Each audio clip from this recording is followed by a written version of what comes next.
Namaskar. We're going to discuss where we left off in part 1, and you can find that on YouTube or on the blog, about the specific techniques we're using to release anger or tension or rage constructively. And the first one we want to address is asana. Okay, we're looking at physical postures.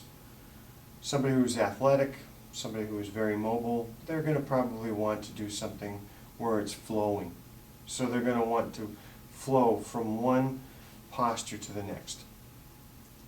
The next variation we have is something maybe like restorative yoga, where we're holding postures for a while.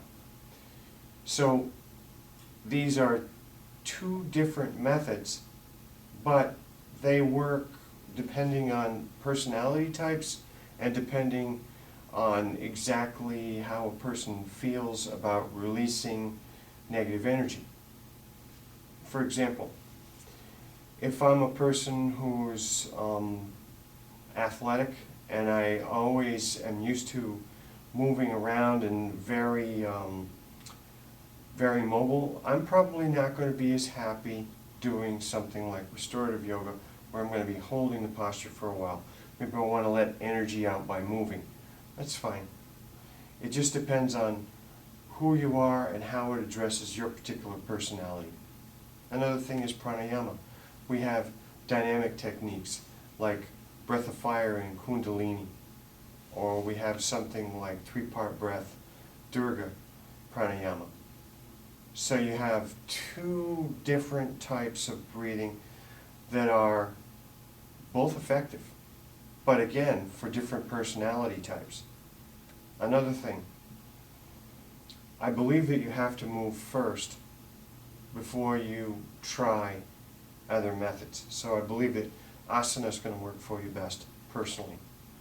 Then pranayama will work as well. And if pranayama, if I were in a wheelchair, asana and then some pranayama as well. So it depends too exactly what's going on in my life and my physical condition.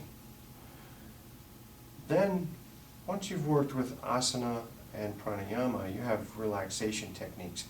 Relaxation techniques, which we're familiar with many different ones, but the most common one might be stage-by-stage relaxation in shavasana. Okay, this is a good building block for learning how to calm the mind for later on doing something like meditation.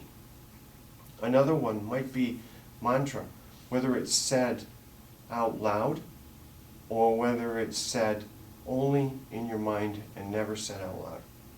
And when we think of mantra, I don't hesitate to mention that it might not be mantra that we do. Maybe it's a positive affirmation, or maybe it's a prayer. Whatever works for you, that's what you should do.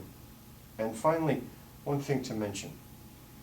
If these methods work for you as a preventative technique, so that we don't go and have a flare-up, that's probably best. So a lot of times we think in terms of take the pill after the problem, and this is more like do the technique before the problem. So this is one way of looking at releasing anger and using yogic techniques. So what we want to do is put them into play, but I think prevention is better than after the fact. And if you have a flare-up, don't be too harsh on yourself. You are human. We're all human. We get angry.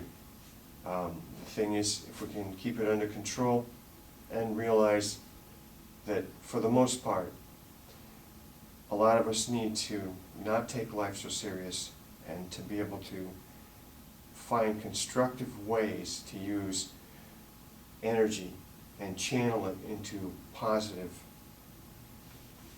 anything that's positive energy in the end is going to help you. So, with that in mind, I'd like to wish you farewell.